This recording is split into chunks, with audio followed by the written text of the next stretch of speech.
Hi, everyone. Hi, everyone. I'm Tracey. I'm Carol. And we are... My Outlander Purgatory.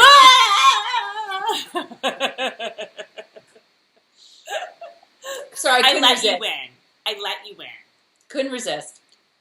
How are you, Carol? I'm good. How are you? I'm good.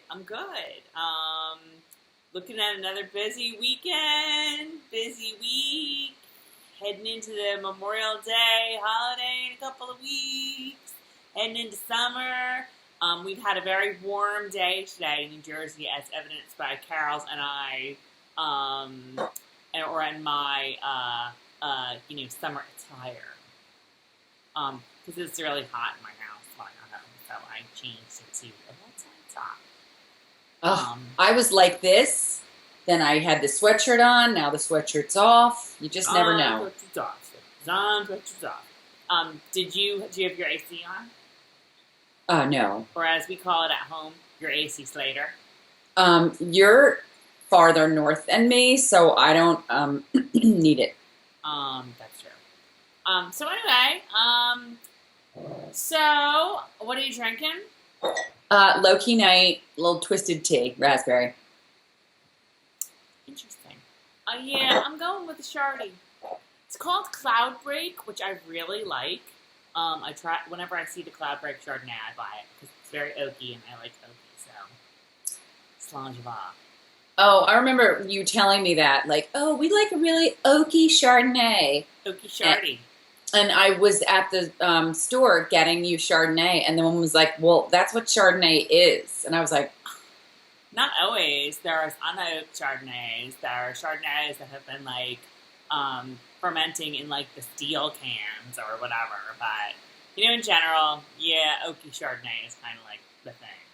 But this one's very good, Cloudbreak. Oaky Shardy was our high school band name, if you recall. We already made that joke.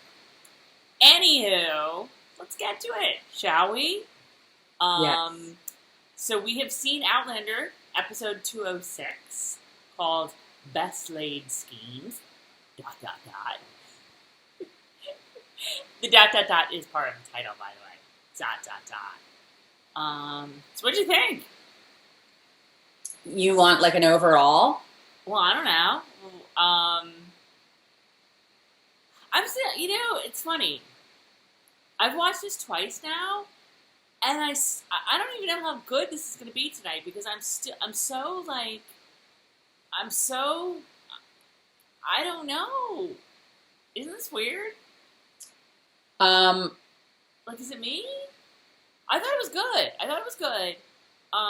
But there were parts of it that I just kept being like, why is this here?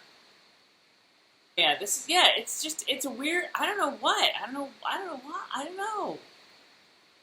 I don't know why. But I guess let's just get into it because it's, it may be one that the more I watch it, the better I like it. And it's not like I didn't like it. There were parts that I loved. I think maybe it's just like I see where things are going. And, like, how when you don't let yourself like something because you know how sad you're going to be by it or how upset it's going to make you. And so you sort of, like, emotionally distance yourself from it. I think that's maybe what's happening to me. I'm, like, emotionally distancing myself from everything. Because, where we left it tonight, it can't be good. Yeah, like, no matter what happens. I can't... what's so funny is I really have to look at my notes. I can't think of anything offhand that I'm going to... It's certainly not like last week. Like, I'm not mad at Claire this week. And no. That's where I'm going. I thought it was really good. It's once again, all these episodes are like that. Some parts are like amazing. Nothing stands out right now as really bothering me or anything like that. So that's good. Yeah, and it's interesting too because I ended up, there was a lot from this episode that I was like, I don't get it. Like, why did they just stick that in? Why did they just stick that in? What? But it's right out of the book. And it's just parts I forgot because I went back and looked at certain things. Yes, very easy to forget. I feel like, given how everything has left off, like, I think that just has me like weirded out with this episode. It was a very difficult episode and a very difficult ending. Yes. And I'm kind of like the way it's been left. Except for Blackjack being stabbed in the nuts. And then I'm like... That was awesome. That was awesome. All right, let's break it. And I can tell you right now that we're going to have our last 5 minutes be like spoiler-licious. So, because there's just things we need to talk about. Okay, anyway. Sounds good. Okay, so here we go. Episode 206, Best Laid Schemes, ... Directed by Mateen, and I didn't write his last name down. I'm sorry, you knew who you were. And written by the lovely and talented Matt Roberts. Okay, so our Easter egg is, and again, you don't really get where this is going right away. The Easter eggs feel very different this year. Do you agree? I don't know if they feel different. They're still really neat, but I sometimes can't figure them out. They're almost like you would expect to have them the previous week as scenes for this week. You know what I mean? Like it's less conceptual and more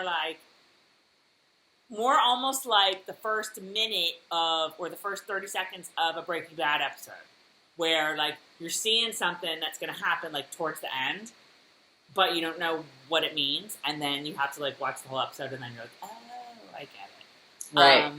This was like Murtagh and the fake highwaymen lying in wait, sort of from their perspective. So that was fun. So we actually start with Jamie is at his little writing desk, which, by the way, I want.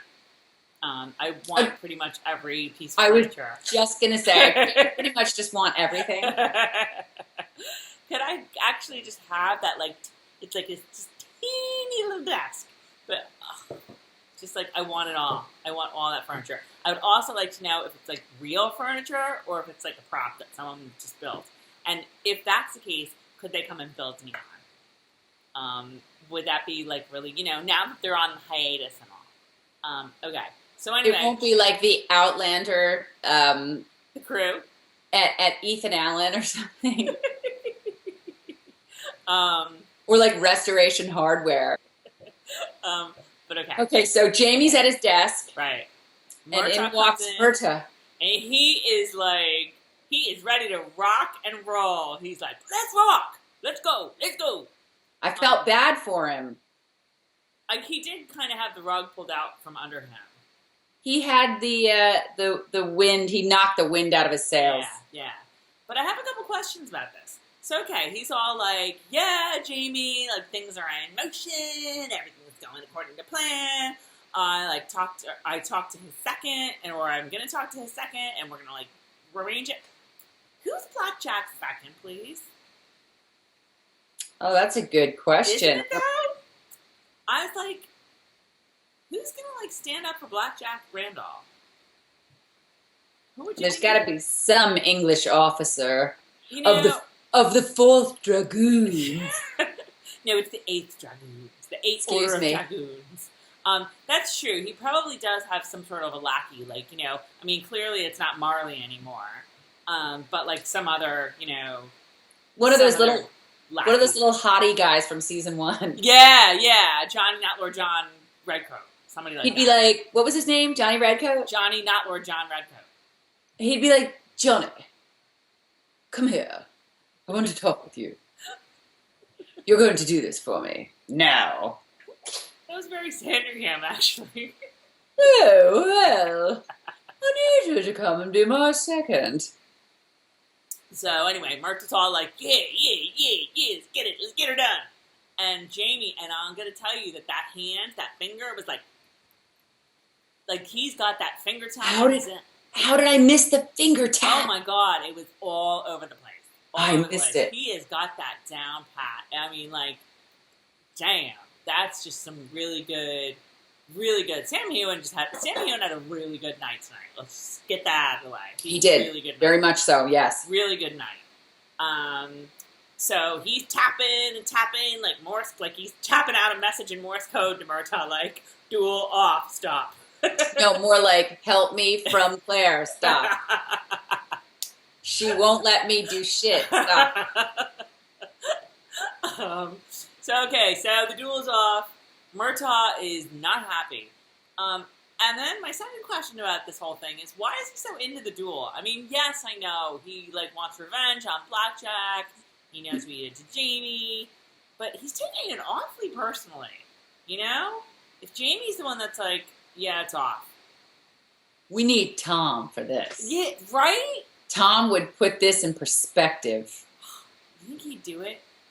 No, he won't. I called it out to him, and he said, no, thank you. No. Oh, we have to You guys, say. I have to say, Tom absolutely loved all your comments. Keep them coming. Tom will be back. Tom is like a good spice. You Yes. can't throw him in every dish. Yes, you know? no. You gotta eat them He sparingly. even said he thinks it'll be boring if he keeps being on all the time. Tom is like saffron. He's really expensive, and you can only use him once or twice. I just love all the people that are like, do like a Saturday Night Live, deep thoughts. Do the Tom segment. And now, Deep Outlander Thoughts with Tom. I've often thought, did Claire's parents really die in a car crash? Or did they fake that to get away from her and send her to live with Uncle Lamb? I wonder, if Claire makes Frank's life difficult in the 1900s and Jamie's life difficult in the 1700s, whose life is she messing with in the 1800s? What do you think Claire does for fun when she's not curing sick people from the 1700s by tasting their urine? Maybe handball. You know, with the little Saturday Night Live, little soundbite. I really wanted to make Tom theme music, and I just couldn't do it. I just didn't have time, and But bottom line, Murtagh, yeah, he's really raring to go and is mad. I once again, is it because he's what has she done to you? This isn't the Jamie I know. Jamie that I know would. Jamie, you're really whipped and snap out of it. Yeah. It could be. Which I want to say something, but it's 2 scenes ahead, so I'm kind of biting my tongue. But that's all right. Well, Jamie knows it, and that's why Jamie was like, we got to tell him. Yeah, no, that's true. That's true. And I mean, I guess, if you're looking at it from a Highlander's perspective, if something like that happened to, just in Scotland, well, I mean, it did happen in Scotland, but, the clan would be, on the ass and, ready to get her done, Right, and this isn't Jamie. This is not Jamie, and Murtagh's right. What the hell? And Jamie knows, okay, we this cannot continue. Jamie, in the old days, Jamie would have been dueling for shit you look at me funny. I challenge you, sir. Exactly. Right. Or for a woman. Yeah, true that. Okay, so Murtagh storms off. Jamie's like, what? Go ahead, keep going. Did I miss something? No, I want to go really fast through the next scene because it grossed me out so much. All right, well, wait, because I do have to make this point where, so, Suzette or, Francois or whatever, whoever it is, comes in with the tray and he/she's like, yes, my lady left instructions for you to, eat and drink whatever's on here. And Jamie's like, yeah, where is she now? And they're like, yeah, at the hospital. And he's like, yeah, figure. So my thinking is oh boy, things are still not good there. They're still, they be fighting. Yeah, and they weren't. I don't remember them being so great in the book. I mean, it was a big deal. It was a big deal. But he does not want to wait. He doesn't want to wait a year, and she's almost like, okay, you're going to wait a year now, and then just frolicking about her business, and it's killing him. No, in the book, well, I mean, I guess it's not really a spoiler. So it's just different in the book. In the book, there's a clear sort of agree to disagree moment. Right. Moment. That's very right. clear. They're not. He's upset, but he's not mad. And that Right. I don't think that's really clear at this point, which makes later a little weird, but okay. Okay. So the next scene when she's in there in the hospital with the executioner. Master What is- Foray. What is this guy? Monsieur Foray, or Master Foray. He's King Louis's executioner. Ew, so gross. I hated every second of this scene. Which He's- probably means it was well done because Right. it grossed me out so much. So King Louis evidently is like Severus Snape running his own little defense against the dark arts class. Turn to page 394. And he's all like, the dark arts are bad. We, how do you say bad in French? I don't know. Not muy bien. I didn't take it. Très poopy. No, that's Louis. That's about Louis. Yeah, no, but Louis is saying that. Louis is saying the dark I'm arts. joking. Louis constipation joke. Oh, got it. Yeah, dark art's bad, so we're gonna like bind everyone and like hunt them Kill. down and draw and quarter them. And all I could think of was Mel Gibson. Is that it? Is that it? Dragonheart. Braveheart. Braveheart. Dragonheart. I still have never seen it. That's right. Are you impressed? I know. Here we go. You have to do it at least twice a season. Go ahead. You've never seen Braveheart, and then My you're gonna memory- do lines from it. Go My memory is so bad that I don't even remember that you've never seen Braveheart. ahead. Go ahead. Now do the lines. They're Fliscoin. You would really, really like it. I know I would really, really like it. And you know what else I would really, really like? The Quiet Man. And I've never seen that either. Even though I found out that I have the DVD of that movie. I I've probably had the gave it DVD to of you. that movie for years. And it's just been like in a pile somewhere. And I haven't Yeah. watched it. Quiet Man's amazing. They're two completely different films, but I mean, Braveheart, loving the Scottish stuff, you would love Braveheart. Yes, I know I need to watch Braveheart. I know I need to watch And Braveheart. Angus McFadden is in Braveheart. And what else is Angus McFadden in these days? Oh, yeah, Turn. Wasn't Braveheart a long time ago? Like, is he an Just old guy now or something? He I was- don't know who he is. He was young back then. Who does he play now? Robert Rogers. Oh. Is Hamilton in this? Because it's all about Hamilton now. Okay, moving on. Gross, disgusting. Which really is, you know what? It's everything they say and more. I Gross haven't seen it, but okay. So where are we? So yeah. So Monsieur froze. Foray is like, oh well, here's how you draw and quarter people. And this is one scene where I was like, they just went on and on and on and on and on and on and on, and I was like, the hell, like. Why do I care about this? Like, why is this important? And I went back to the book, and it's totally there. Of why it's important? No, but that whole scene is there. Like, that's Well, just shows you how interested in it we were then because we forgot all about it. Well, see, here's the thing, and maybe this is what I'm just trying to figure out with, like, I'm trying to get my head into the minds of the writers and Ron and, the people who put the show together. When you read the books, yes, there's a through line of plot and events that happen that lead the characters towards a resolution, blah, blah, blah, blah, blah.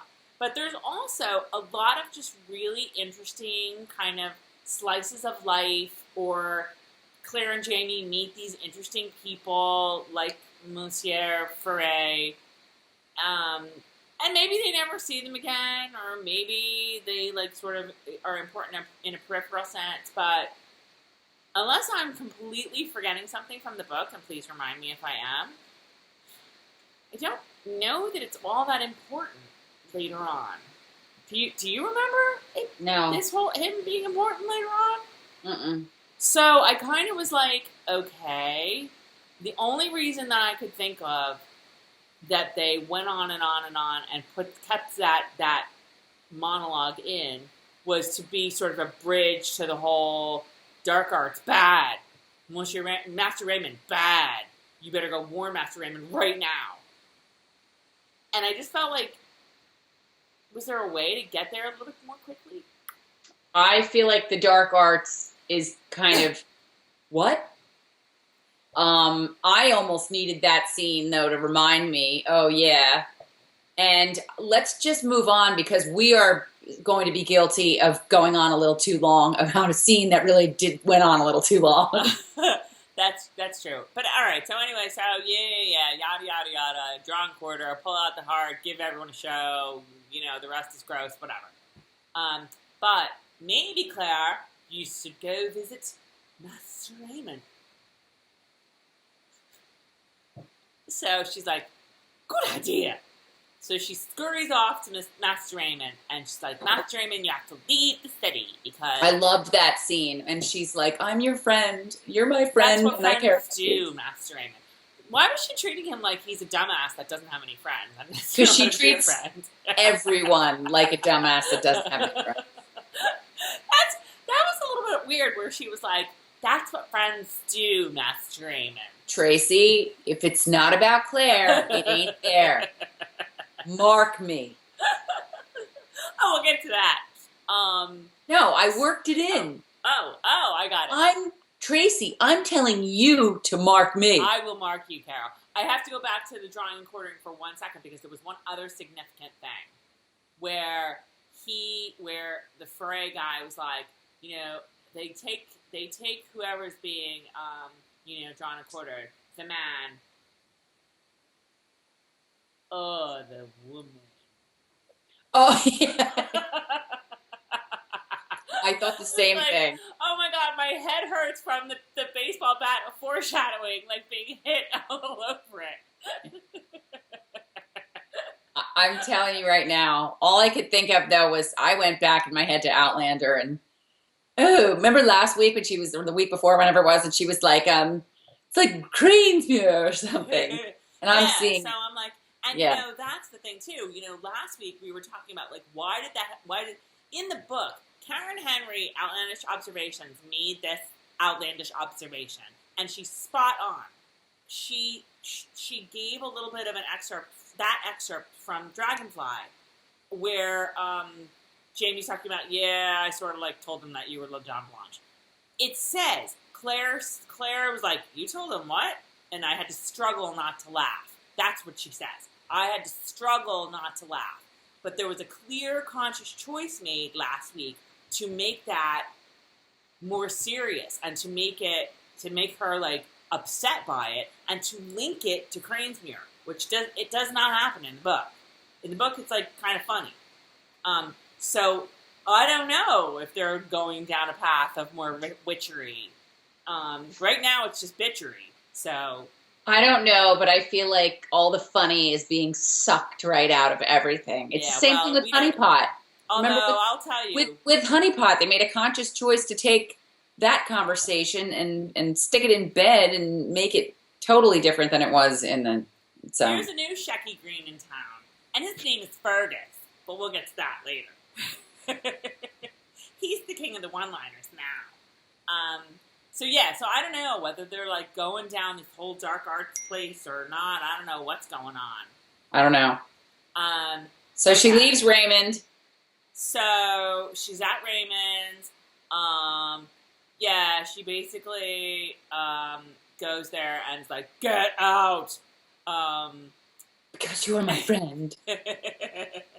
All I can hear is that girl in Better Off Dead saying to John Cusack, you're my friend, in her French accent. You have Christmas in France? Christmas! So he's like, oh, yeah, they're drawing and quartering people now? Okay, maybe I will go. But we'll meet again in this life or another. There's a lot more. Tom would say Master Raymond doesn't chew his cabbage twice. Tom needs to be here all the time. I'm sorry. I forget what I said about the spice and everything. Tom should always be here. Okay. If I could yell, if he comes down, I will see if I can get him for 2 seconds because I really want his take on the Murtagh. Yeah. So then Jamie and Claire. Okay. So we go from being like, Jamie's kind of like, ugh, the hospital again? Oh, Christ, woman. to like massaging the foot, and Claire's like, ugh, oh god. And Jamie's like, yeah, Jenny told me it's like a good thing to do. And they seem to be okay. So I had the feeling like, did we miss a scene? Did we? I don't know. It might just be editing. Yeah, they might just have had to put this scene in here, and yeah. Suspension of disbelief. But it's okay. All was forgiven. All was freaking forgiven because we get a scene that for the first time this season, ladies and gentlemen, drum roll please, put tears in my eyes. Oh, that's nice. When Jamie said, well, first of all, I'm just reading my notes here. He says, remember you said I owed you a life, and then they cut to Claire's face, and Claire's face is awesome. Claire's like, yeah. Kind of like, shit, ooh, yeah. Very funny. But then when he basically says the reason that he's waiting a year is that just in case anything should happen to him, he wants her to be a place that she could go to and someone she could go back to. And when he gets to the and this is all like straight from the book. This is all like straight from the book. When he gets to promise me that if the time shall come, my eyes welled up. Both times I watched it. Both times. So Sam Heughan, slow golf clap for you, my friend. Very good. Thoughts? How do you have time to watch this twice? Yesterday, I'm actually not that busy at work, so I actually watched it at work for the first time. And then I came home from work. I was home fairly early and watched it again after dinner. So twice. I have to do this. I have to watch it once clean. No notes, no nothing. Just once for me. Just once till I get it. Then the second time I watch it, I take a lot of notes, and so I know what basically the more or less the straight narrative, because I know that then you're gonna like shoot in, this and that and whatever.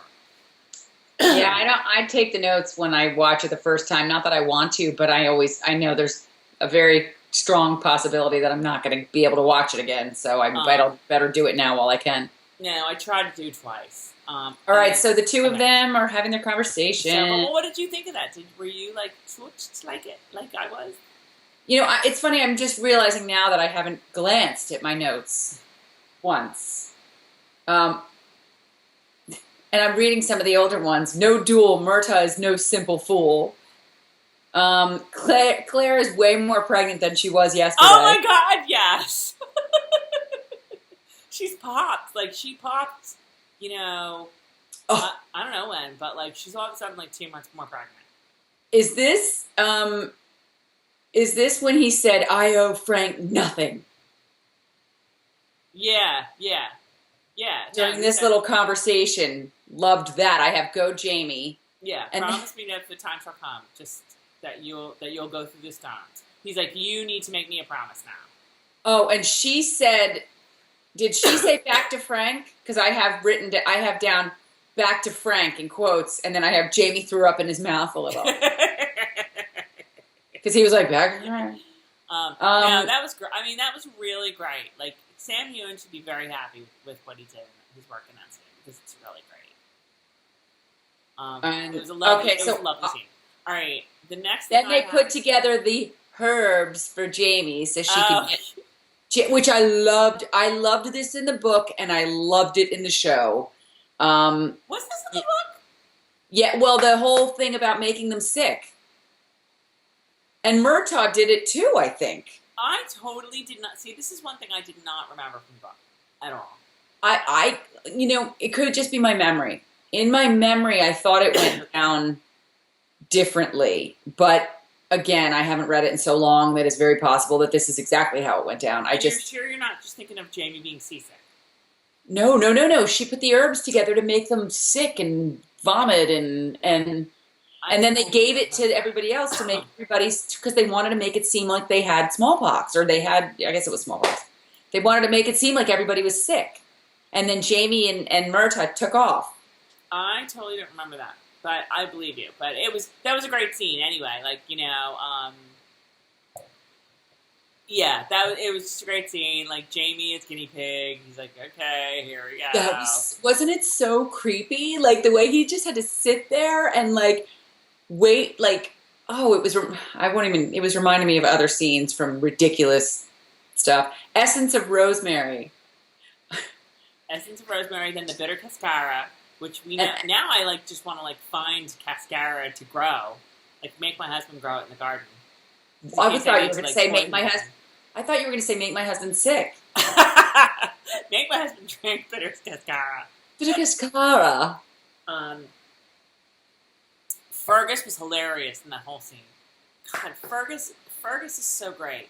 Do you know he's on Twitter? I'm sorry, I don't know his name, and I don't have my browser open right now. But could I be following him? I just followed him today. I don't know. I don't remember his name. I wish I did. See, my fan is still going on, so I'm afraid to open my... Don't do it. I know. He's so funny, though. When he's putting the bandage on, and she's like, Fergus, listen, pay attention! And he's like, I am. So funny. I love that kid. You can't take your eyes off him. I know. And he looks like Jamie, I'm telling you. He's got the dark hair rather than the red hair. But the style, like, the curl is exactly the same. Oh, my God. I can't get enough of Fergus. That's funny, because he doesn't give me Jamie, but he just is so perfect. He's so perfect. And he's so good. This kid is so good. Right.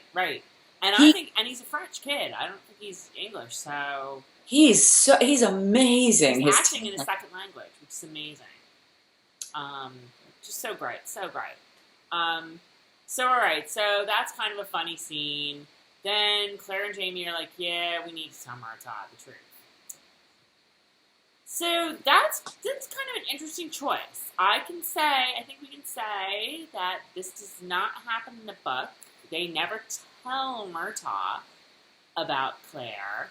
But he knows. May or may not, sort of figure things out.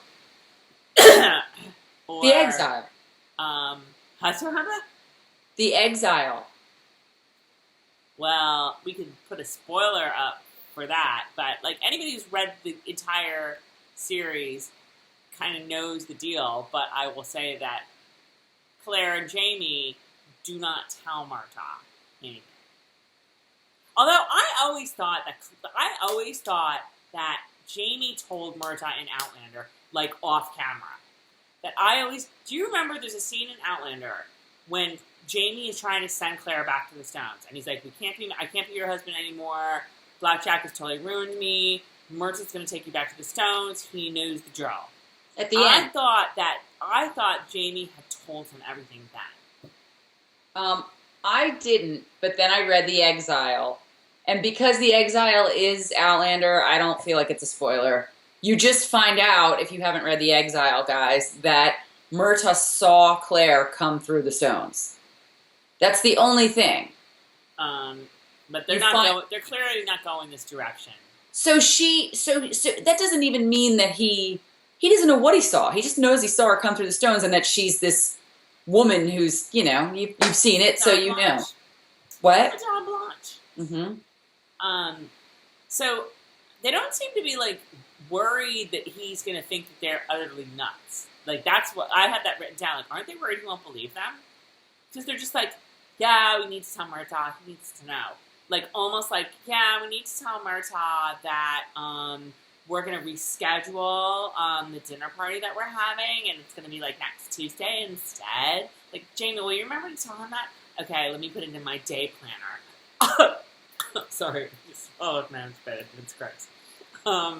Yeah, like, they're not, like... There's a big difference between, like, yeah, tell Murtagh that I need to go to the hospital tomorrow.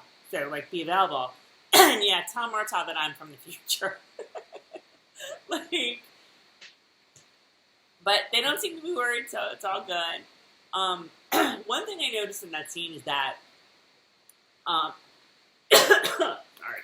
sorry. Got mosquitoes. I have a mosquito or a little bug. Ew. Warm weather. Sorry. Not complaining. Murtagh is not wearing a kilt, and Jamie is. Do you think that's interesting?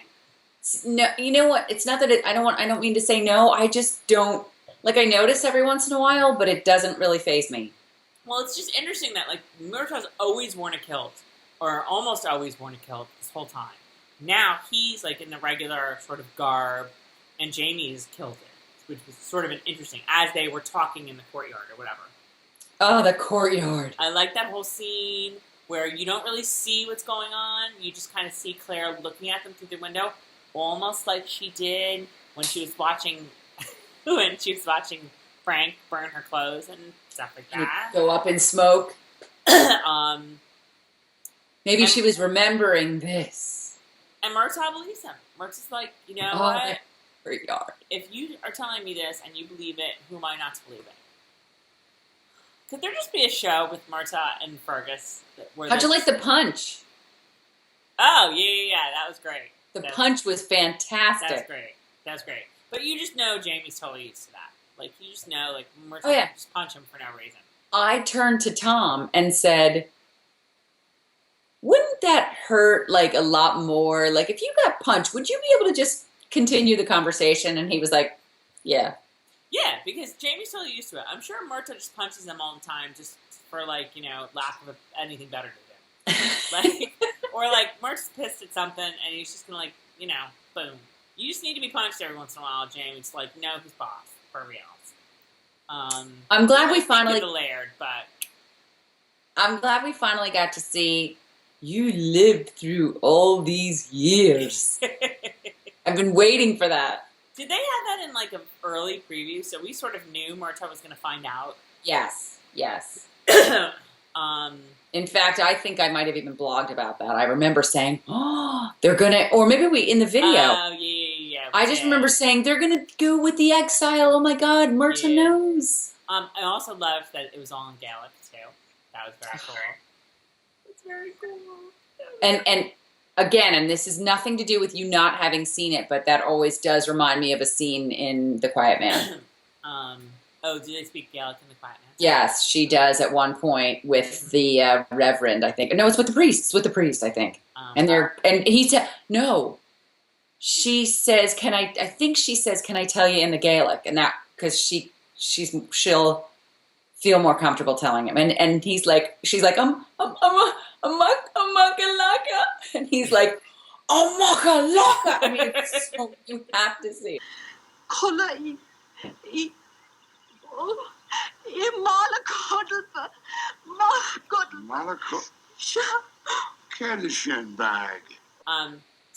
So Murtagh, Jamie scene, great. Murtagh's on board with everything.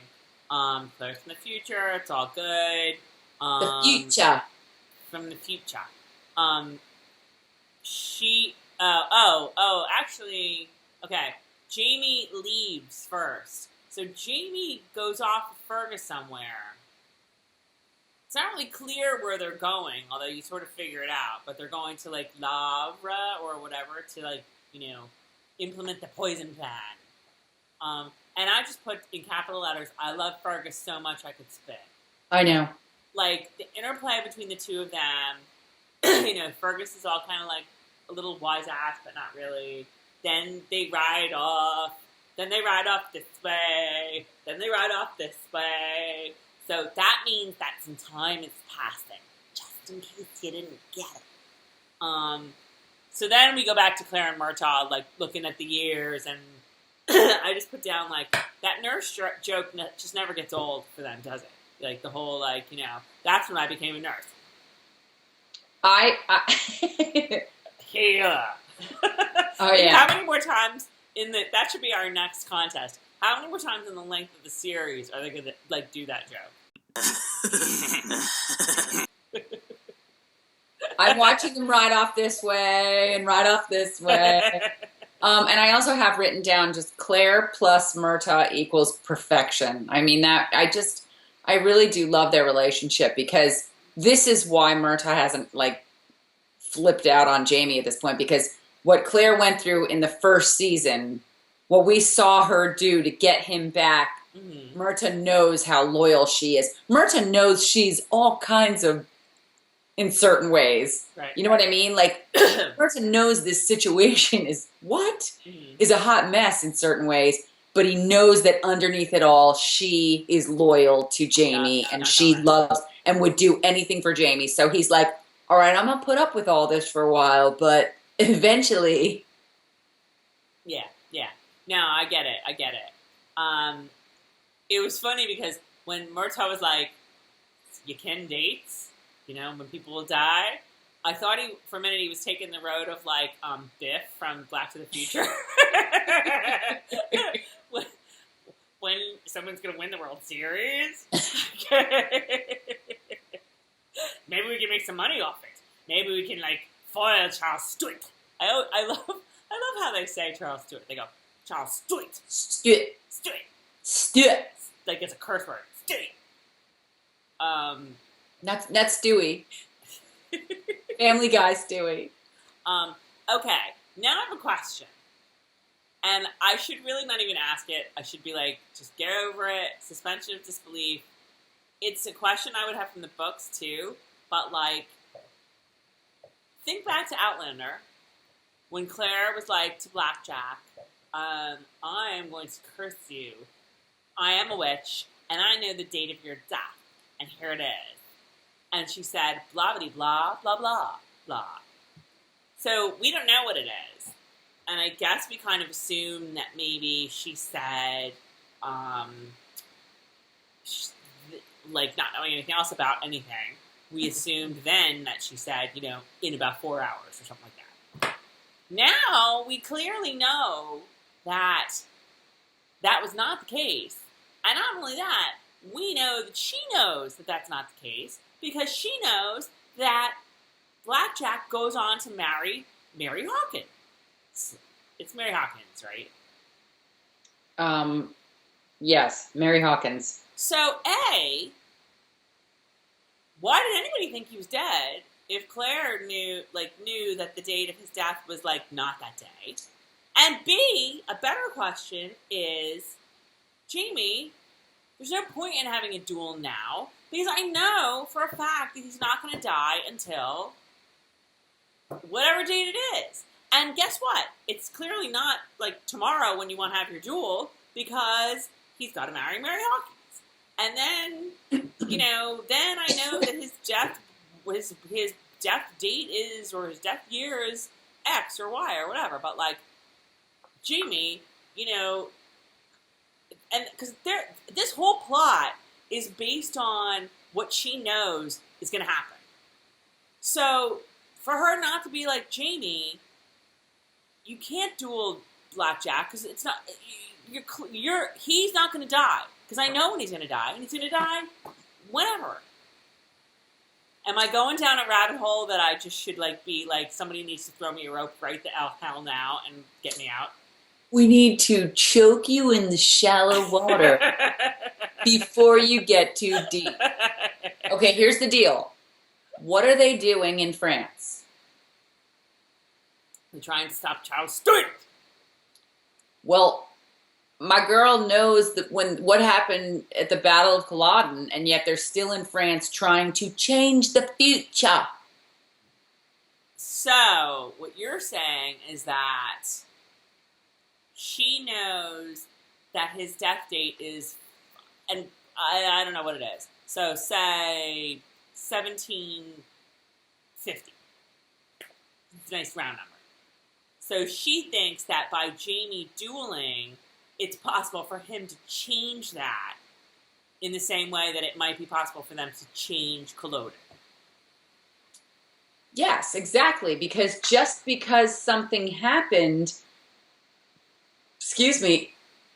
when she was in the 1900s, right?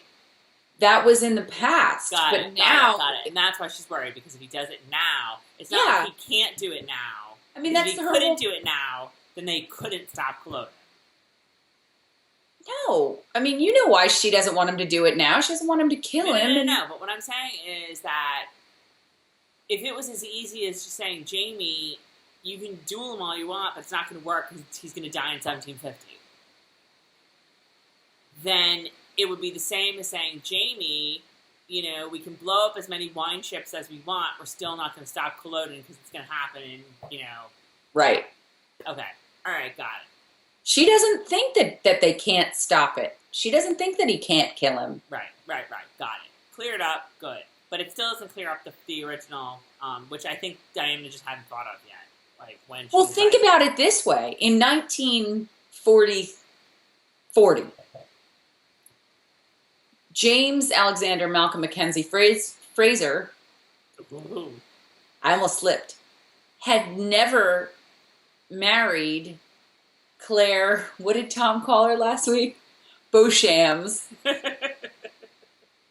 Claire Beecham Randall. He had never married her. But when she went back, he married her. That never happened either, but now it did. Well, no, we don't know that. In 1940... Before she ever went back, she ever went through the stone. This is giving me the time traveler's wife headache. Okay, listen. TTW. Listen. TTW. Are you suffering from TTWH? That is good. Write that down. It's again, I have another time traveler's wife headache. Okay, wait. So I'm writing this down. That's the hashtag for this episode. Okay, so listen. Before she ever went through the stones, that's what I said, 1940. Yes. Right? Yes. It's the war. Yes. Claire's off nursing. Yes. Okay. Or healing, depending on who you're talking to. 1942. When did she go back through the stones? 43? 45. 30. Right am I saying 43? Okay. She's in the war. Right. She's a nurse in World War II. Right. At that point, she's never been through the stones before. Right. She's never been to the 18th century before. Right. So clearly, Jamie never married her before. But now that she's gone back through the stones, now he did marry her. So they can change things absolutely. Well, no, not if you think of it on parallel tracks. Not having to do with her. Anything not having to do with her. So wait, are you saying that there's another alternate universe where Jamie does not meet her? No. I'm using like a bad... doors. I guess I'm using a bad analogy. See, I guess this is... They can change things that involve her. So this sort of makes your question possible. Because he could have killed Randall before she ever went through the stones if he ever got into a duel with Randall. Right. So that has nothing to do with him killing Randall. But things that have to do with her are being changed. Like, he never married her before she went back through the stones. You answered my question. You made me see that my logic would not work because it's the same as Culloden. If she used the argument of like, look, Jamie, you can duel him all you want. I still know that he dies in 1750. He could come back at her with, well, what the hell are we doing in trying to stop this in the first place? If it's not able to be stopped or moved or changed. And I just want to remind everyone that Tracey just pulled 1750 right out of her arse because we don't ever know. We have no idea. I don't know. She just whispers a date to him, but we don't know. I told you it was 1750 because it's a nice round number. Yeah. Okay. All right. Let's move on because we've still got a ways to go before we sleep. Sorry for that little diversion, but okay. So Jamie and Fergus go off to some tavern. They're in. At first, I didn't know where they were, but then I figured out they're in wherever they are. It's near the Compte's shipyard. I didn't realize that was 2 days ride out, but okay. I guess Claire and Jamie didn't sort of walk over there in the first episode. That was his ship had landed there. And this is where his ship originates from, I guess. Who knows? Anyhow, so our little Fergus is like snooping in, just like Mission Impossible. Da, da, da, da, da, da, da, da, da, da, da, da, da, da. Keep going. And he Tracey, is... did I hear Mission Impossible? 2. Mission Impossible watermelon carry? Embarrassing oneself to Ron Moore in an elevator. Mission Possible. Involving Dougray Scott, who is now on Fear the Walking Dead. Oh, that's weird. He popped up. I was like, Okay, so Fergus is like snooping around, looking around, this and that, and this and that. And he goes and grabs the wine bottles and goes back to Jamie, and Jamie fills it with the like bitter mascara and whatever else. And I'm just realizing that we've been talking for over an hour, so we're only halfway through this episode. Nah, we're not an hour. We're not an hour. It's all good. But now you went away. Hold on. Oh, there you are. Okay. So, and then he, like, paints all the, like, that was totally, like, the Brady Bunch when they put itching powder in the sleeping bags. I know, totally. Anywho, then he paints all the stuff, all the nettle stuff on the coats, and then gets the hell out of Dodge. So Jamie gets home. Isn't Fergus a badass? Fergus is, like, he's Fergalicious. I mean, Fergus is in and out of there, doing this, like the Mission Impossible 2 music, Mission Impossible music. And I'm just like, he's such a badass. He has no fear. He is like Honey Badger. He's kind of badass. Takes what it wants. Fergus takes what he wants. No, Claire takes what she wants. Claire's the real Honey Badger. Okay. That was funny in last week's video, that clip of Honey Badger. So I don't know. I have down here... Then they're at Madame Elise's with Chuck and the Comte, and Jamie has to bring the wine over to Sweet. Oh, I know, because the Comte is like, okay, like, I have my dudes hidden away, they're sick, they have the smog. And then Chuck's like, they have some malady that is mysterious. And I love how Jamie's first comment is, an illness, is it contagious? And the Comte's like, I don't know. No. So funny. And then we got Mark me number 9, y'all. We're up to 9 right now. Mark me.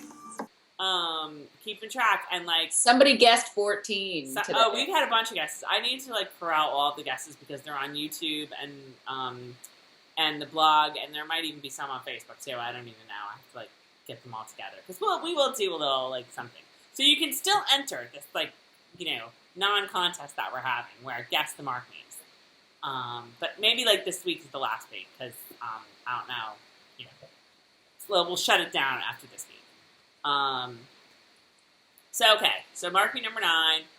So then they're like, Jamie, you got to bring the wine. You got to get the wine to the ship like right away.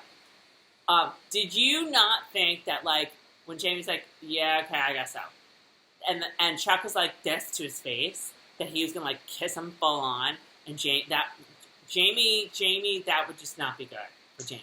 I didn't notice that, but I'm right now frozen on. I would trust Lord Broch with my life. Tracey, I love this guy. Every time he is on the screen, he's mesmerizing. Slow golf clap for him. Absolutely mesmerizing. He's so great. I mean, like, seriously, like, that's featured Emmy worthy. Like, what he's doing. The work he's doing. I mean, everybody else is so good. The comp is really great. I just love that he speaks the French all the time. Like, I love that is like a, language FU to Jamie. That he doesn't speak English. Even though Jamie speaks French like a native, I just love it. I love it. But Andrew Gower is doing Emmy Award-winning work. Oh, God. So good. I'd be fine with it if they wrote him in more. And he's hilarious. He's douchey. Oh my God, he's so good. And I remember in the first episode that they had him in, it was like episode 2 maybe of the season, looking at him in that wig and the eyebrows and thinking, oh, I can't even look at this guy. And now I'm just like... Okay, so anyway, we find out that Murtagh has hired some highwaymen. So the plan is that Jamie and the comps, because the comps is like, I'm coming, blah, blah, blah, blah, blah. Translation, I'm coming with you. And then so is Chuck. So Murtagh hired some highwaymen that are gonna ambush the wine. And he's trying on the French highwayman suit and is like, this sucks, I don't like it. Oh my God. I have Murtagh checking out the foofy clothes as a riot. Flowy cuffs, then he lifts up the vest and is like, that was so awesome. It was great. Best scene. It was great. And so Claire's very Lady Macbeth in this scene. I'm surprised she wasn't all she's like, no, we're missing something in the plan. No, there must be more with the plan. So they're talking, and then we get a scene and Claire and Jamie are going to sleep, and Jamie's talking to her tummy, and you just are like, how cute is this? The father, and they're back together. Things are all right with the world in France with Claire and Jamie. All right. But for how long? Bum, bum, bum. So then he's all Cammy with the bear, and Claire's like, uh-huh. So clearly they haven't in a while, but okay, whatever. So then Jamie and the Comte and Chuck start off for the wine, to deliver the wine. And Claire at the same time hanging out with her lady friends. Oh, God. In other words, the Real Housewives of 1744 Paris. I thought they were kind of fun. I was like, I could sit right down in there with these girls. Come on, have some fun once in a while. No, I get it. I mean, I'm being a one. Claire will have none of this. Claire is all about, do you hear the people singing the songs of angry men? Don't you know there are people who need help in this world? No, she wants nothing to do with the cook and idle gossip. Okay. Claire is too important to be captured. So, back and forth. So Murtagh and his fake ambusher, his fake highwayman, his fake frat boys, because I don't remember what they're called, ambush the wine. Very cool to see Murtagh and the comp, Mexican standoff. I felt like the comp knew him. Well, I was kind of like... His eyes. I know. I was kind of like, okay, is this like when, when Clark Kent takes off the glasses and all of a sudden he's Superman? Yeah. But no, he didn't. And I mean, really, the comp's not going to know who Murtagh is. He really is not. I mean, I don't know. I just felt like he was looking at him. But Jamie sees what's gonna happen. It's totally that standoff of somebody's gonna do something. So he jumps the comp, falls down. I loved when Murtagh gets him, Jamie, and Jamie looks at him like, oh,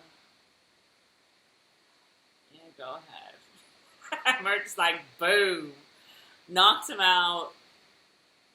They take the wine, and that's it with that. And the next scene, we've got Jamie and the cop and Chuck drowning their sorrows.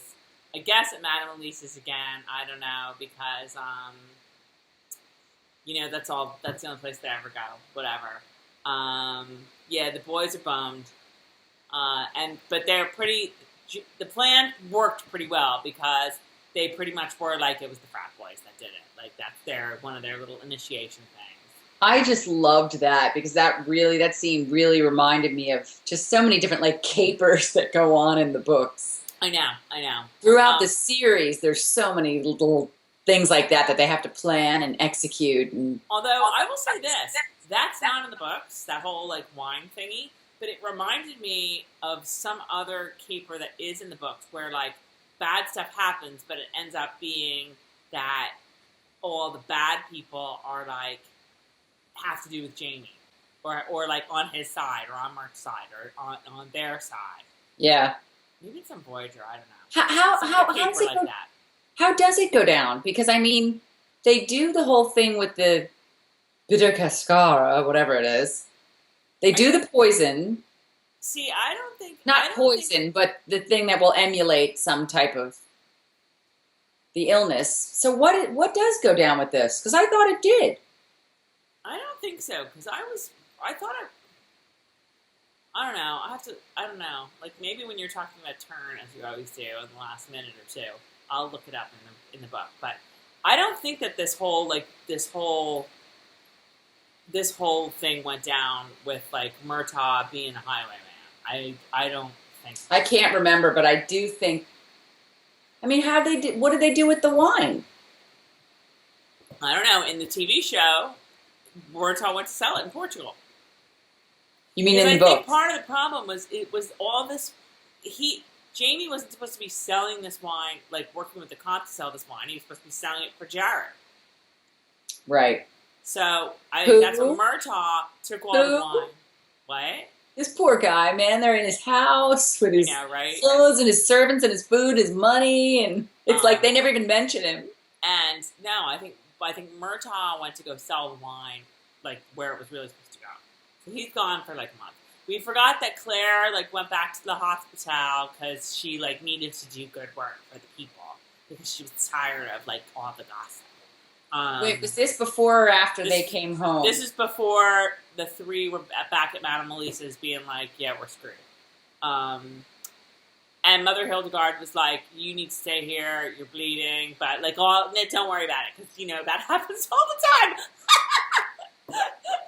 time. Carol, let me ask you, you've had 2 children. Did you often have, like, you know, blobs of blood all over your ankle? I said to Tom, I was like, when you are that pregnant, it's not supposed to happen.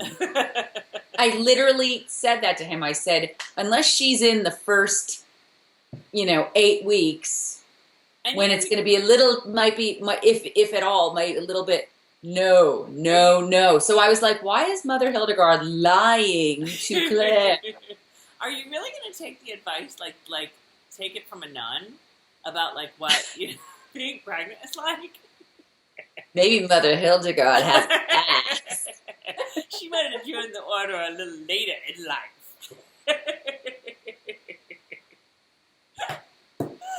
Okay, then I have to say that again, Andrew Gower, Chuck just like gives a soliloquy that is hilarious when he's like talking about the sacrifices that he's made.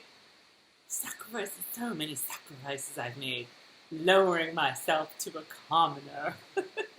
Oh, yeah, that was great. So great. That was like when he told Jamie not to bother him with workmen's. Right. And we get Mark Me number 10. Mark me. Y'all, number 10. So, alright, Jamie gets home for breakfast. Fergus is there, and I'm sorry, like, the cuteness between Jamie and Fergus, like, you could put that on a cereal, on his porridge. That's what I was waiting for, because I have loved the respect Jamie shows Fergus, and in quotes, because he says it, I was wise to leave my wife in your charge. That was awesome. And this is another one of these kind of aimless little conversations that you're like, okay, this is just going on and on and on, and they're not really talking about anything. So what does that mean? Kind of like Monsieur Foray's, or Foray, when he's talking about drawing and quartering. Fergus is talking about this and that and this and that, and I love breakfast, or I like to eat, and this and that and some more and whatever, and I just was like, don't get me wrong, I love the two of them together, but like, there's got to be some meaning in this, I don't know. So anyway, okay, so Suzette, Bonsoir, I don't know, somebody is like, it's Suzette, I think. Douchey McGee is in trouble at Madame Elise. You gotta go over there. And Fergus is like, I shall go with you to guard your right. Oh my God! All right, he's like 10. How old is Fergus? 12. It's Ian. Ian is the one that's like, Ian, not your son Ian. Ian from the books is always like, I'll guard your right, man. It just like, I didn't pick up on that. They are gonna get it. I was like, oh God, as if I couldn't love him even more. But okay, so they go back to Madame Elise's. Jamie just might as well get a room there. Like, seriously, like, he's there so often. Like, just get a little pied-a-terre there, and hang out. So Fergus is wandering around, and he sees a door open, and there's like some little bauble in there that he thinks like, oh, okay, I'm gonna steal this. He goes in and he pockets the little bauble, but what he doesn't see and what we do is a red uniform coat hanging on the hook. He steals the thing, and he hears the door close, and he turns around. And we cut to, I think, Claire coming home. So we'll get back to that. The servants are being all weird. Okay. The servants are being all weird. The servants are like, the Lord is not home. No, I haven't seen him. Sorry, haven't seen him. Have you seen him? I haven't seen him. Have you? So she gets it out of Suzette. Did you think she was gonna smack off and smack Suzette or something if Suzette didn't come clean? And poor Suzette's like almost in tears. Was she in tears? She was upset. She was like, I don't know. But his lordship is like, I don't even know. She's really upset. It was very like Frenchy. I don't even know. But all Claire needs to see is a note that says, "I'm sorry, I must." Jay. And he's in the woods. I don't know what the name of the woods are. I liked the note because it was short and sweet. It almost reminded me of "Be safe." If Jamie did these recaps, they'd be much shorter because he keeps it brief. We do not do that. Did you hear what I said, though? Yes, be safe. I know. I get it. In the handwriting. I know. In the flowery handwriting. In the years scroll ago. work. So, okay.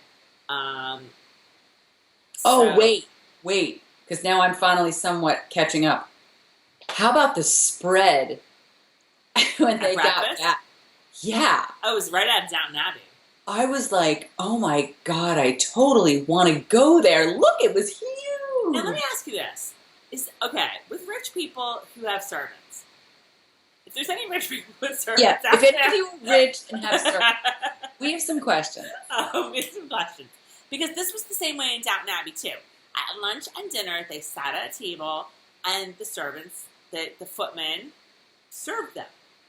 Breakfast is always a buffet. Is that a thing with rich people? Because it's the same here, too. Now, we never really see Claire and Jamie eat dinner, except at, the big, party that they had. But you must assume that they dress for dinner, and they go down to the big table that they have, and they eat at the big table. Or maybe somebody sent a tray up to the room. But breakfast, laid out buffet style. What's up with that? I don't know. Is there anyone rich that has help and servants and stuff that could tell us?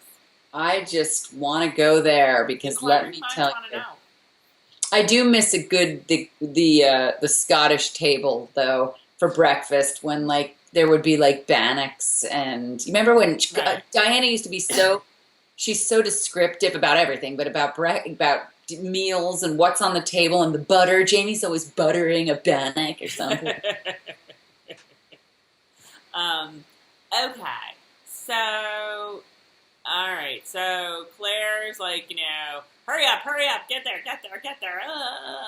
Oh, yeah. She goes after him. Of course, she's all like, So clearly something's wrong. She's going into labor.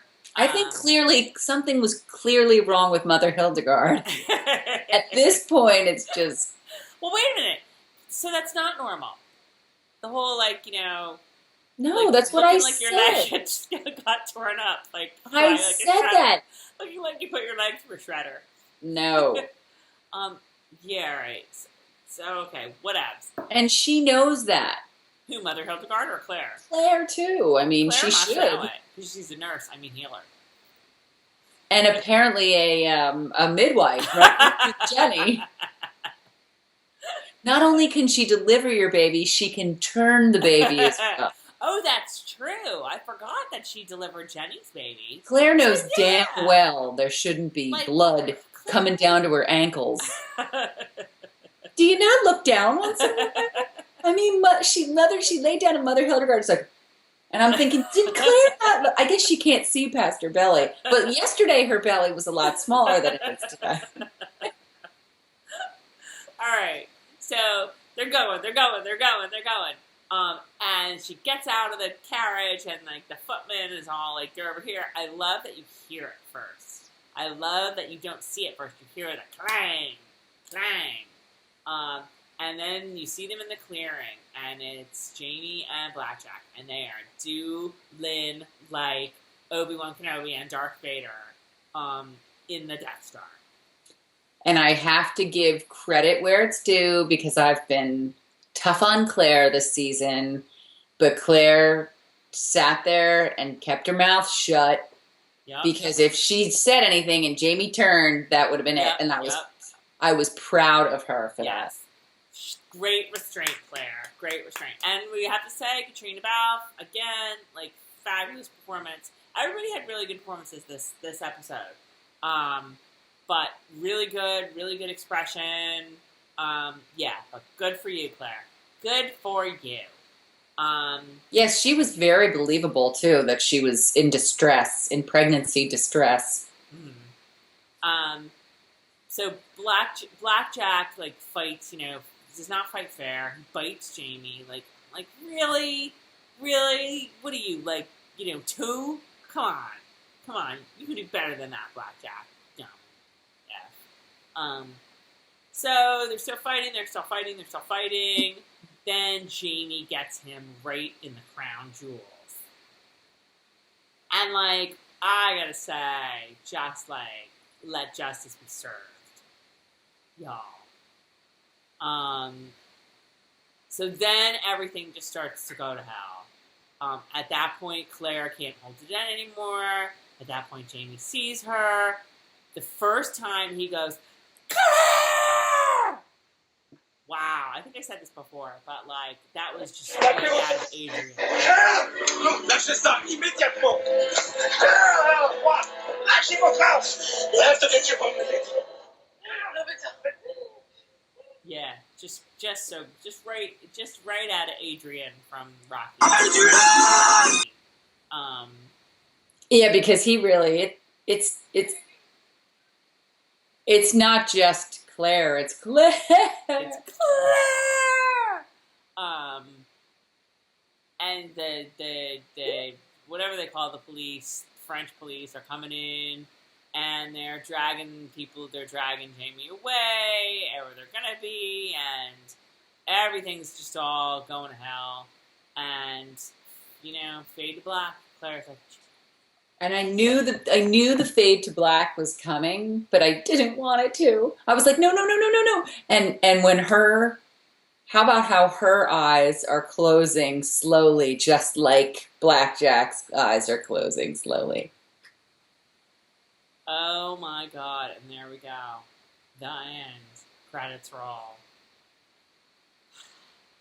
It was a real roller coaster this episode. It really It was good. It was good. It was real good. It was much harder. I mean, it was much harder to watch, I think, than last week. I think last week was probably a more satisfying episode, like narratively maybe, than this week. But this week is just like, I mean, so many things have been set up that could go, any number of ways. What's going to happen to Claire and the baby? What's going to happen to Jamie? She's right. Like, it's not good when they're apart. Like, they really need to think this through a little more next time they're going to do that. So I don't know. Next week is going to be a hell of an episode. That's all I can say. What do you think overall with this? Same thing I thought at the beginning. But I remember when I told you, I don't know if you saw it or not, but I texted you and I said this episode was kind of, oh no she didn't, and I wasn't going to have a ton to say. I know I can always tell when I'm going to have a lot to say and when I'm not going to have a lot to say. Uh-huh. And I think maybe it's because of what you were saying at the beginning. It's upsetting, and it's a very deep and very intense episode, and sometimes those I don't have I can't, let's be honest. I'm kind of like comedic, so this isn't a comedic episode. Although there were a lot of funny parts in this episode. Fergus was just funny, like from start to finish. Murtagh was funny. I think that Fergus being funny is done on purpose for comic relief. You know what I mean? Like it's heavy duty subject matter, so they really have to stick in some parts that are going to make you giggle. Like Murtagh with his clothing I was cracking up with his cuffs and he was like, ugh, what is this? I think it became really important to establish Fergus and the fact that he was so endearing to everybody, and the fact that he, really bonded with everybody. I mean, he clearly bonded with Murtagh because he's like, where's Murtagh? When's he coming back? Where'd he go? And he's bonded with Claire because Claire is just like, treating him like, like her child. Like, Fergus, stop that! Like, Fergus, pay attention! Like, and clearly bonded with Jamie, in this way of like, I'll be I have your right, and you want me to be your proxy, and I'll be your second, blah, blah, blah. So I think maybe that's where a lot of the humor came from. And plus, Fergus is just funny. He just does like funny shit like that. Okay. So, do you want to talk spoilers for the last couple of minutes? Or yes. Talk about like what happened from the context of knowing maybe a little more than the people who haven't read the books? No? Sure. What do you want to talk about? I would like to ask everyone who, if you haven't read the books, first of all, this is going to be I will say this right now. If you haven't read the books and you do not want to be spoiled, you probably want to close your eyes in the minefield of the internet after this episode. Because there are going to be a lot of people speculating on a lot of things, including on our blog and YouTube and Facebook and whatever. So just kind of like be careful. Maybe people, if you're going to comment on something that is a spoiler from what's to come, maybe mark it a little bit so that people can participate, even if they don't know what's going to happen. But I want to talk for 2 minutes about what I know is going to happen. But I'm curious to know what people think was the impetus for this duel. Why did Jamie go back on his promise? Because it wasn't. He promised. I mean, look at what Claire says. He promised he wouldn't do it, Well, and yet there he is doing it. What happened? No, you know why he did. Well, I do because I read the books. I don't know if you're not a book reader.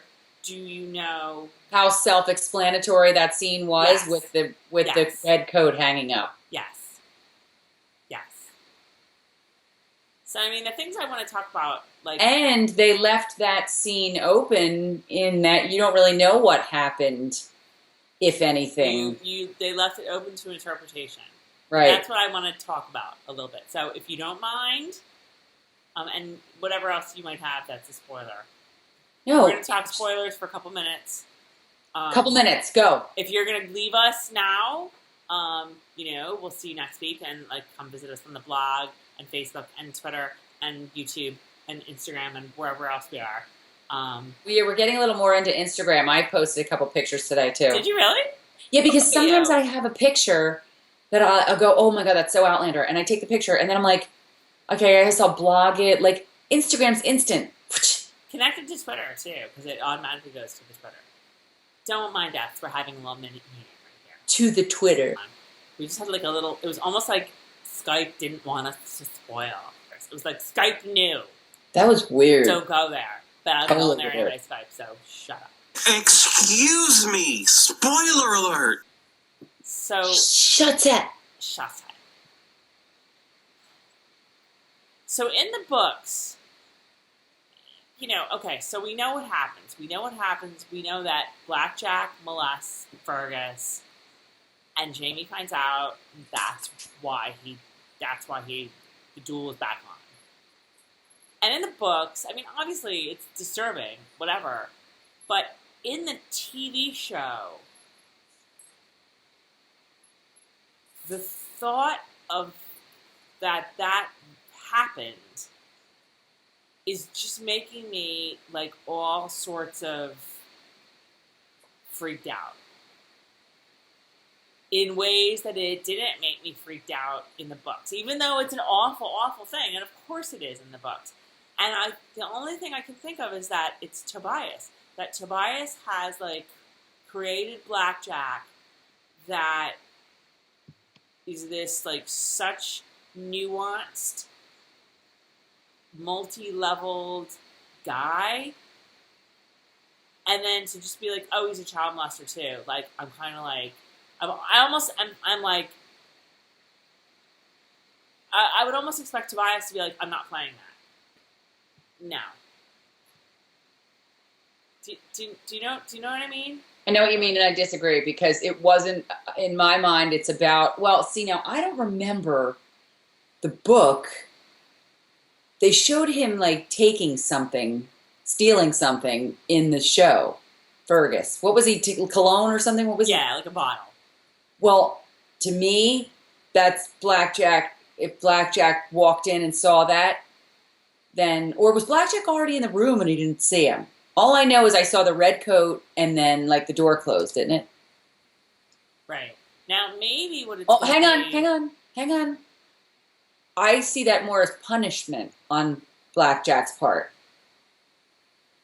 Well, that's what I was going to say. Maybe he just beat Fergus up to within an inch of his life or something. We don't know. We don't know. In the books, it's Fergus tells Claire much later on, oh yeah, I used to have men, men used to do it with me for money, and there was one really mean guy, he was the red coat, blah blah blah blah blah. And that's Claire. That's how Claire finds out and realizes that's why Jamie did this. So clearly it was as a result of whatever Blackjack does to Fergus. But is it weird? Is it is it weird that in my mind I can buy Blackjack beating him up, but the thought of Blackjack molesting him, a child, is just I can't wrap my head around that in the TV show, whereas I could in the book? I could in both, and I think it's just, once again, because it's, the 18th century. Sorry. Flip my hair. Because it's, you flip your hair. Flip your hair. My hair because is it's so the gross. 18th. I apologize, you guys. My hair is so disgusting right now. Okay. Sorry. Because it's the 18th century, it's a different time. It's not saying, oh, it's fine, everybody molest everybody. I'm just saying, for me, it's much easier to grasp and believe. But also because I knew it was coming because of the book. But I'll tell you one thing. I stumbled upon a video the other day. I think I was watching Us, and you know how YouTube will say, oh, here's something you might like. And it was people discussing Outlander, because there are more and more popping up, you know. And it was kind of interesting, and I really only watched it for a few minutes. I didn't have time to sit and watch. I'll have to go back and find it. But it was a guy, maybe in, I don't even know. But this woman, she popped on. First it was a guy, and he was talking, oh, what are your thoughts? And she was like, well, you know, something like, I wasn't expecting to see sexual assault again, something like that, because of Mary Hawkins. So now we have a third. And I just want to tell, if anybody's watching us and hasn't read the books and is watching us anyway, because you don't mind spoilers, it just makes a lot more sense in the books, as far as there's a million pages in these books. So it's so much more is happening. But in the show, it just seems like, ba-bam, sexual assault. We are 6 episodes into season 2, and we've had 3 sexual assaults. You know what I mean? Right. So to me, it's got to be tough on the non-reading audience, because they are. I never saw it that way in the books. I don't think. I don't remember. It's horrible, but I don't remember feeling like, oh my God. Yes, that's exactly what I'm trying to say. It's exactly what I'm trying to say. That I don't remember feeling like I wanted to throw up, or I was like. But I'm not putting that on Tobias. No, I'm not putting it on. But I am. But I'm putting it on Blackjack. Like what? Like I have this.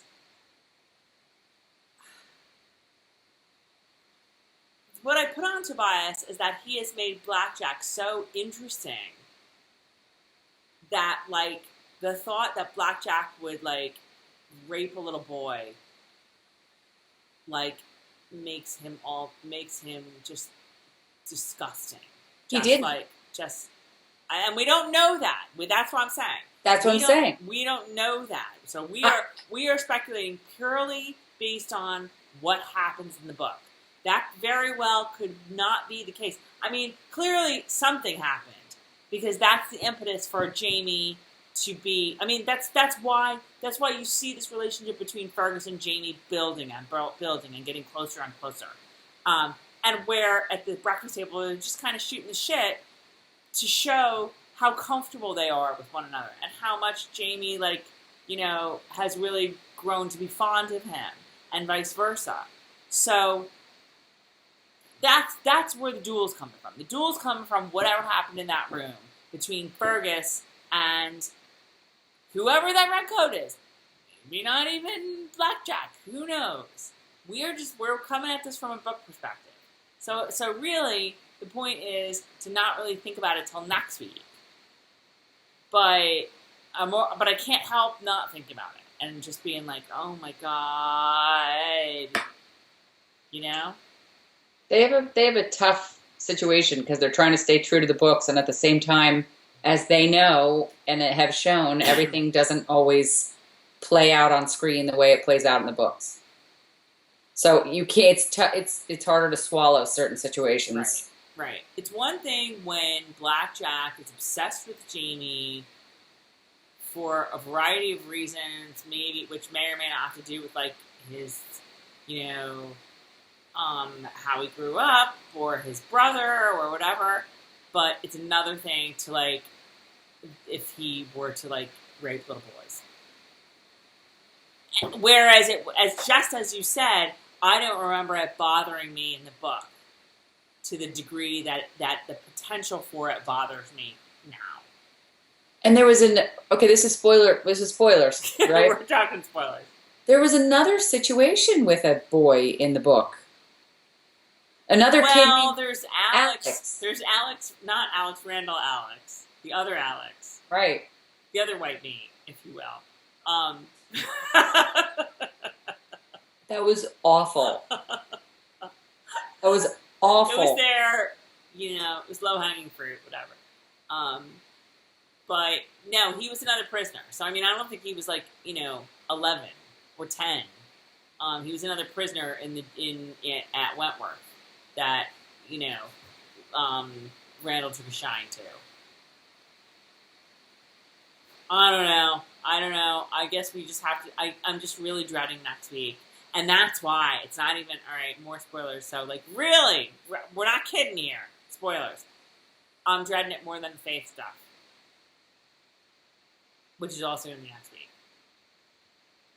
And it's so interesting how some of these things were so awesome in the book, because all I can think of, since we're talking about spoilers, is, that whole situation with Claire and Master Raymond, and in her haze, in her opium-induced haze, whatever it was, but also when Jamie gets carted off to jail, and when he comes back.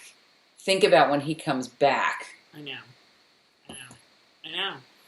And that's why we've been saying from day one of the season, it's really hard and a little bit dangerous to be making Claire and Jamie so divided right now, because we know how bad it's going to get. And that's why it was good for this episode to really see them together and unified and close and tender, because it's not going to be now for quite a while. And yeah, it is what it is, but I don't know. I'm just kind of dreading. Oh my God, I'm so done with France. Can we please get out of France? Do you know that every week I'm like, no, it's going to be even more, because then you start figuring it out in your head based on what it's called. So then originally you thought we were out in 5 episodes. I know, right? Now I mean, France is pretty much 2/3 of the book. Yeah, at least half. So, no, more than half, I would think. So we're at number 7 next week. Next week's 7, and it's called Faith. Right. Do you think they're going to get into, what's the next week called? Do you know? No, I know, but I think they're going to get into it, and the reason I think it is the snake at the starting. The what? The snake at the starting. Oh, because I was going to say, are they going to get into King Louis Yes. and him coming back? At the starting. And Jamie coming back? Yes. So I think we're in France for episode 7. I think we're in France for episode 8. Maybe we leave France by episode 9.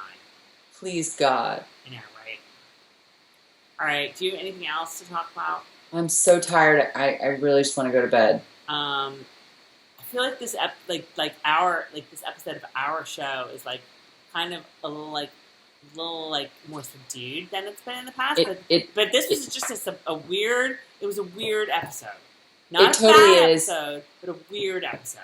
And I forgot to say that a friend of mine, I have another friend who hasn't read the books. She wants to, though. She's like, give me the book. I'm like, not if it's signed.